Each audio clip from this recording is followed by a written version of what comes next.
adversely affected by my being in Scientology. He was very cool, you know, but he wasn't into it. He was happy for me. He never gave me any fucking thing about it, you know. But, and I think his wife, you know, I perceived that, you know, she was a little bit more like that. At any rate, and they were right. But, you know, and then everybody in Scientology, not everybody, that's a generalization. I'll give you people. Marty Rathbun, Susan Watson, Dave Pettit, a couple of RTC terminals people said, well, he's a 1-1 SP. Okay? In other words, trying to destroy my relationship with him, and it affected our relationship. 1-1 is a definition is covertly hostile. Hey man, I'm your friend. I really am. You fuck. You know, that's covertly hospital. Covertly hospital. And so one of the first things I did, I mean, you know, we'd stay in communication, but the further I got in, like that, and that's a loss, you know, let alone my family. You know, no, but my family, you know, shit, they don't fuck with me or anything, you know, but I've never been closer now that I'm out, you know, because they weren't into it. Everybody was totally respectful of me. Nobody ever said, you know, my mother said one thing once, you know, I just don't think it, you know, allows for the grace of God or something. That was, you know, something, you know, because she's big Christian thing. Of course, I whipped out the whiz book and I gave her the right answer and handled her, you know. But the thing with Dave, this is just the other thing when I was thinking about I was laughing is as I got out, when I got out, one of the first people I went to go see was David. And, you know, his whole family was out of town, and I was just moving here, and now we live in the same city. And so I went over to his house, and, you know, we were just walking around, and we talked about it a little bit, just a little bit, you know, because I just said, oh, by the way. And I said, oh, okay. So we started to talk a little bit about, like, you know, OT levels and stuff like that, you know. And, you know, he doesn't watch South Park or whatever the fuck, but, you know, he doesn't know this whole... So, you know, what is that? You know, what is the, you know, what were you into? Why, what is the OT? Or, you know, so I don't know what if he asked the question, but somehow I went and I explained to him. And here I am, you know, just kind of basically it just walked out the door. And it did so much for me, but I started to explain to him the story of Xenu and the loyal officers. And I tell you, fuck me. I mean, I couldn't get a third of the way through the story, and we had our faces on the floor. We were laughing so hard.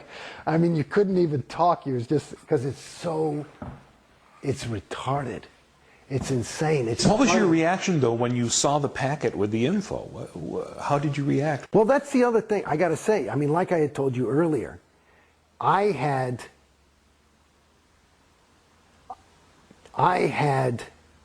been on a spiritual journey long before Scientology. This data is just, it's as different as the word Thetan is different from the word spirit. It's about that different. I mean, the Bible talks about the devil and demons. It's nomenclature.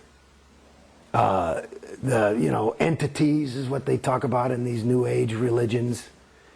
So all that stuff about Thetans, I mean, it was a little because I was in Scientology heavily, so I was a little bit like this. But I thought, okay, and I remember that was my thought. I said, okay, well, that's obviously, it wasn't that big of a surprise to me. And I just thought, it's like one of those moments, now that I look back and really look at it, there was a moment where I could have woken up there. But you choose not to. And that's part of the reason why Scientology is expensive. You know. Well, if you're paying a lot of money for it, it makes it more valuable. And you give it more... It's like I was just listening to the fucking radio today. There's this guy. He was working at MTV, and they were in New York. This is just on NPR today. This guy, and he was on this art channel on NPR.